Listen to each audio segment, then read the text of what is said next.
Once Upon a Time. Alright, this is episode 4 of season 7 of Once Upon a Time. Its title is Beauty. Wonder what it's gonna be about.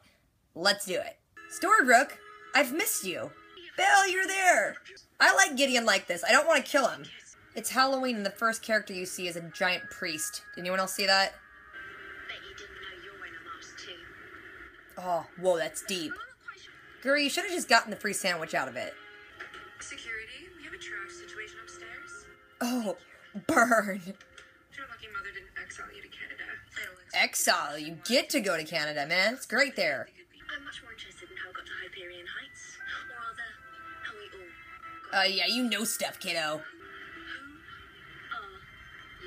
Who Who are you? are you? Silly last years. You got Mace fun. Yeah, Mace works sometimes. I call it the poisoned apple. Girl, Snobs and... that wig though. Gideon, wait. He's just excited. What? They're old now. What's going on? I've been alive for many years. Super many years. Super old. Bill got his wicked gray streak in 10 years. So what if that river doesn't work and you just gotta have to dive down and get the knife again? Or someone finds it eventually and can control you. Yeah, no, it's in your boat. Sorry about that. Also, that thing's like a boomerang, which is kind of awesome.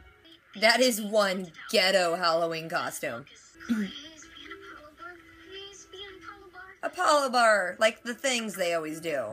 The lost things. You didn't even say trick or treat. Get that candy back. Elsa! God, we thought we got rid of you! She didn't notice that the costume changed. Who the hell are you? Why did you even need to give the bag away? You could have just disappeared it on your own. That was a sweet bag, kid. You should have kept it. I have a story. This troll has a story. Even you, Mr. Weaver, have a story. You say story fun.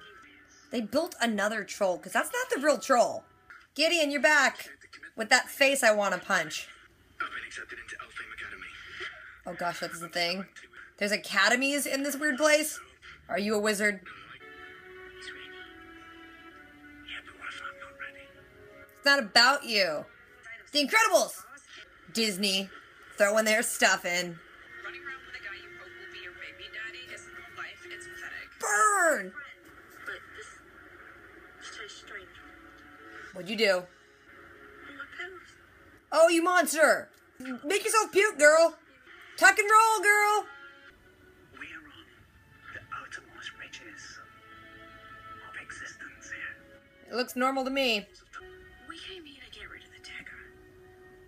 I want to build our home. It's gonna take a while, Belle.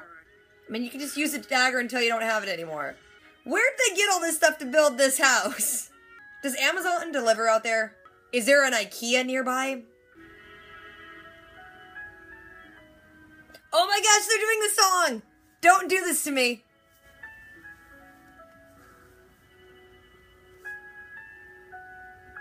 Oh no, I can't handle this. One of you is gonna die, or both of you, and I'm just gonna not be able to deal right now. She's gonna fall and you should catch her. Look at that, come full circle. You shouldn't be climbing things when you're old. Snow White! They didn't pay that Snow White enough to talk in this episode. There's a bell that walked by. I like all the characters walking around in the background. Silly. Teddy, who's silly? Oh, that's not good. The big Cheshire Cat! I thought I'd lost you. You'll never lose me. You might, though. I realized that the sun that needed to set at the edge of realms. She's gonna die. It wasn't the one in the sky. It was mine. That's not good. Don't do that. Change it. How could you keep that from me? Yeah, not cool. Wendy, Her makeup looks amazing, though. I can't. I'm afraid.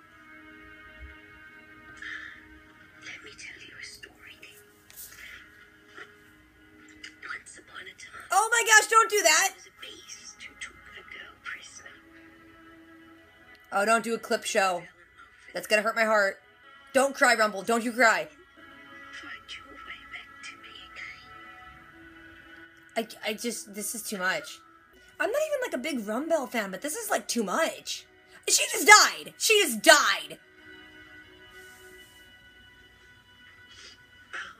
Oh my gosh. get this spoiled for me at the convention. Most I heard was that she got old. I didn't hear the dying thing. This is just a cow. No! She said it would work. Different name then. What was it? Sheepshanks, spindles. Sheepshanks. Oh god, we're all mad here indeed. She got crazy eyes. Oh, she got shot, son. And then you broke the cup! Why am I more mad that you broke the cup than shooting Rumple? She's like dead. That's like a headstone. She's like dead. Time seemed frozen. Time is not frozen if she aged and died. There is only one who is destined to hold such darkness. The Guardian. Who's that now? What's that? Who is this Guardian? Where have I heard about this before? The White Rabbit! Henry! Henry didn't notice him right there by the side of the road. Are you looking for a prince? No, dearie. Why is not everyone's gay, honey? Oh god, weird dream sequence. Near-death experience sequence? He should be dead by all accounts. He must be bloody immortal. A little bit. As quiet as a dormouse now. A dormouse. I'll keep taking my pills. No, don't do it. You're boring that way. Just, if you would take a look at my blog post about the garden, you know. You're so boring. Much bigger than what's on most types. Dearie. Yeah, dearie. It's a gift. For helping me put me first for once. Don't fall in love now, girl. What the heck did I just watch? Belle died. I was at that Once Upon a Time convention for 2 days, and I didn't get spoiled on that. Like, the most I heard, I walked in at one point when Emily was talking about getting, like, prosthetic makeup on, and then I saw something online with an old Belle, and she kind of mentioned, like, she's not going to be on the show anymore, but I didn't know because of death. Episode starts in Storybrooke, Gideon's only 1, and then Rumple's like, hey, Belle, let's go travel the world, or worlds. Then in Hyperion Heights, Rumple is talking to Alice, and she's just sounding all crazy about people wearing masks, and she just sounds generally, like, unhinged. But in a really cool way, because she's got a fun accent. Then we see that Jacinda's going to drop off Lucy's Halloween costume with Ivy, and Ivy is going to be taking Lucy out because, you know, Jacinda is not allowed near her kid.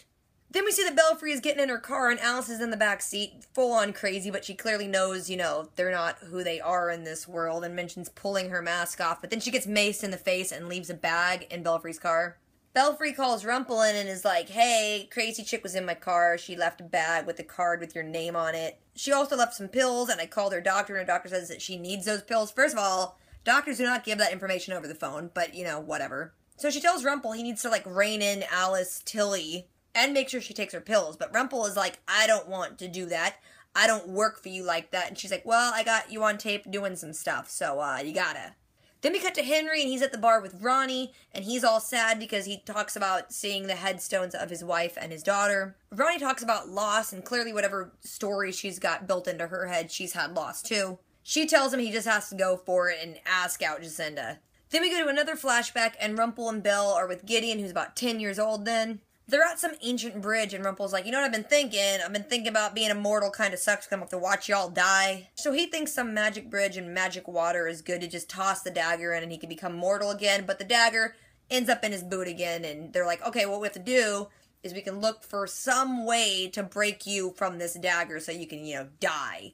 Then we cut back to Hyperion Heights. Ivy is taking Lucy out to trick-or-treat, and Ivy's talking about how she could be at a party right now, and Lucy's like, hey, you ain't gonna be at no party. You ain't invited. You ain't got no friends. Then Lucy plans her escape and just leaves Ivy there. Then we see that Rumple Weaver has found Alice Tilly. She's off her medicine, so she's sounding more crazy than usual, but she's talking about how everyone there shouldn't be there. They're all wearing masks. They gotta figure out who they really are, and she's gonna help him find out who he really is. Then we cut back to flashback. Gideon is now 18, talks about he's got accepted to some academy, so he's going to be leaving home. Rumple's not ready for his little boy to leave, and he's like, hey, maybe we spent so much of our time looking for a way to sever me from the dagger that we kind of missed life with him. And she's like, no, shoot, it was a great life. You were there. She also says that she thinks she found a way to sever him from the dagger, or at least a path to get them to the point where he could be severed from the dagger. It's some scroll which says stuff about, like, going to a place where time stands still and the sun sets and blah, blah, blah, blah, blah, and you'll figure out how to get rid of your darkness. Rumple says that he knows where that place is, so their plan is to go there and figure out how to, you know, make him die eventually. Back in Hyperion Heights, Henry is kind of building up his confidence to go ask Jacinda out. As he goes to her place of business, Ivy shows up without Lucy and is like, oh, I thought Lucy would be here. Jacinda's like, wait a minute, you lost my kid? Alright, great, I gotta go leave my job and get fired to go find my kid. And Henry's like, no, I'll go with Ivy, you work, you text me where you think she'll be. Then back with Weaver and Tilly, she's saying that there's something at some location that will help him remember who he is.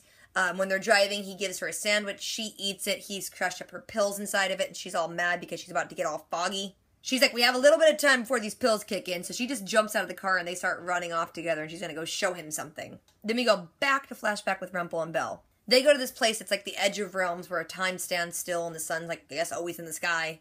Rumple is like, hey, time works differently here, so it may take thousands of years for the sun to set here and it could be like a moment back where we're from. Belle's like, that's cool, let's just build a life here, but also I don't want you to use a dagger, so do a lot of manual labor and build me a house out of literally nothing.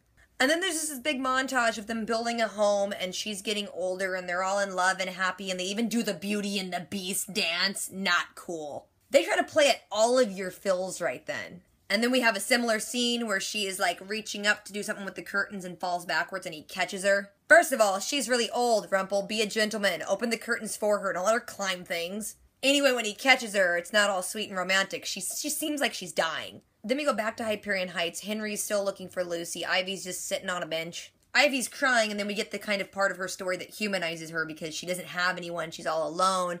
Jacinda and Lucy, even when they're apart, they're still a family, but, you know, her mom is a B-word, and she can never please her mom, and her mom's just awful. Henry talks about how he's alone, and what he's doing right now with Jacinda and Lucy is kind of scary, but he's taking risks, and Ivy should, you know, take risks and do scary things. And then Henry shows Ivy the list of places that Lucy might be, and she's like, that haunted house. That girl wouldn't stop talking about that. She's there. Then we cut to Tilly. She's running. Rumple's following her. She leads him into this weird storage container that's like a weird home in there. She's already getting a little brain foggy from the pills, but she's like, hey, I got this thing. It'll help you remember. Look at this. And she's got the chipped teacup. Rumple's looking at it, and then it kicks into the next scene, which is a flashback of right after Belle has fallen into his arms. Rumple wants to, like, use the dagger to make her young again, and she's like, no, you gotta let me die. She says she figured out that part of that weird prophecy or scroll or whatever it was meant that the sun setting would be her dying and his ability to have love past that and the belief that they can find a path back to each other. And then, it's just cruel how sweet and sad this scene is. Because Rumple's really sad and doesn't want to let her go, but then she starts retelling the story of their love and how they met, and they keep cutting it in with, like, the best scenes of Rumple and Belle. About how the way that they realized they were in love with each other is because he loved her to let her go, and then when he let her go, she realized she loved him, and how they kept going apart and coming back together because they love each other. She tells him that he's a good man, and that she knows when she's gone, he'll be able to find his path to not be immortal anymore, and then they can be together again. And then she just effing dies. Belle died. And then it cuts back to the storage container with Tilly and Weaver. And the thing is with Rumple, you never really know what he knows at any given point. But he does the whole, oh, that's just a cup thing. And you're like, oh, did it not work? And Alice is freaking out because she's like, oh, maybe this didn't work. Weaver gets his handcuffs out because he's like, she's crazy, I need to arrest her. She ends up getting his gun and is like, hey, if the teacup didn't work, I'm gonna shoot you. She calls him Rumpelstiltskin and then shoots him. So I don't know, like, if the teacup really did set off his memories and he's just playing it cool, or if his name set off his memories and he's playing it cool, or a little later when he has some weird vision of Belle he remembers, but at some point he remembers.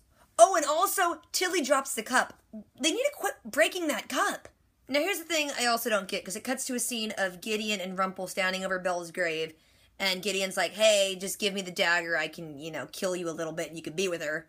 Rumple doesn't want to do that to Gideon, and is also like, I can give the darkness to some guardian. He says he doesn't know who the guardian is, but he'll find them, and then he can be unburdened and the darkness will leave him. Have we talked about a guardian before? I don't know what that means. But apparently there's someone he's gonna go give the darkness to. I don't know in what context, but he doesn't want to stay there. He wants to go find this guardian person. But yeah, he says he's going to leave the realm and go to the moment that the Guardian's waiting for him, even if they don't know it yet. I don't know what that means. Then we see that Rumple opens up a portal, White Rabbit goes by, Alice runs into him. She's all mad because the rabbit got away. And at the same time, Henry goes by on the motorcycle. Alice is like, everyone's coming for this ball. Are you coming for the ball? And he's like, no, I'm looking for someone super important. And she's like, okay, cool. I'm Alice. I'll help you with the puzzle. Then we jump to Rumple Weaver in the hospital bed, and he has this weird little dream sequence of Belle about to lean over and kiss him. And then he wakes up, and Hook Rogers, I think his name is, Officer Rogers, I don't remember this dude's name. He's standing over him. Hook has the bullet and is like, yeah, this bullet shot right through you. You should be dead on all accounts. You must be immortal. Rumple tells Hook to write up the report saying that someone else shot him, some random person who got away, and tells Hook to go out into the waiting room and just send Tilly on her way. Tilly's out in the waiting room. She's all drugged up and confused, and Hook's like, well, you're free to go, whatever. But then they sit down and play chess together, so, there's some connection going on there. Then we go back to the chicken place that Jacinda works. Ivy and Henry show up with Lucy, and Ivy's gonna be all nice and is like, you know what, there's an hour left in trick-or-treating. You two go out and take her trick-or-treating. Jacinda also asked Henry what he was gonna ask her before when he was about to ask her out. He chickens out and is like, I want you to read my blog. Like, could you pick a nerdier thing to say? Lucy's like, you could help me do makeup. It's a family tradition. And Henry's like, no. I don't want to step in on family stuff. And Jacinda's like, yeah, you totally should. Belfry comes to check in on Weaver, and Weaver's like, hey, look it, Tilly's all drugged up now, so calm down. She's still trying to hold stuff over on him, and he's like, no, I remember and I know some stuff that, you can't hold anything over me. And then he says, dearie, so you know he knows. Then we cut to Henry at the bar, and he's there by himself, and Ivy shows up and is like, hey, why aren't you with the family? I guess you're not good at doing the hard stuff. Henry's like, well, you did, and you're going to have to deal with your mom now. And she's like, yeah, and I'm going to have to face her soon, so get drunk with me and we'll hang out. Ivy's fallen in love with Henry. Either that or she just doesn't know when to look away, because she stared at him way too much. And then credits. This episode was rough. And I didn't know much about it, but I did when I was looking at it on IMDb. It's rated like a 9. Every other episode this season's rated like a 7, so I'm like, something big happens in it. And usually I don't like when they wrap up a character in like life to death in one character, but that was really good. I mean, it's sad and all that, but I think it was done really well. Also, one thing I liked about the Halloween episode was all the different characters. Like, of course you see like the Snow White and the Elsa and whatever, but if you look, there's like other characters in the back. Like in the last scene right there with Henry and Ivy, there was the Hocus Pocus Sanderson sisters. That's awesome. Disney's like, let's just throw in everything, even peripheral things. But I liked it. I actually did. So, what'd you guys think? If I forgot anything or left anything out, if you guys want to talk about anything, drop a comment. Don't forget to do the things, rate, comment, subscribe. I will catch you guys later. Until next time.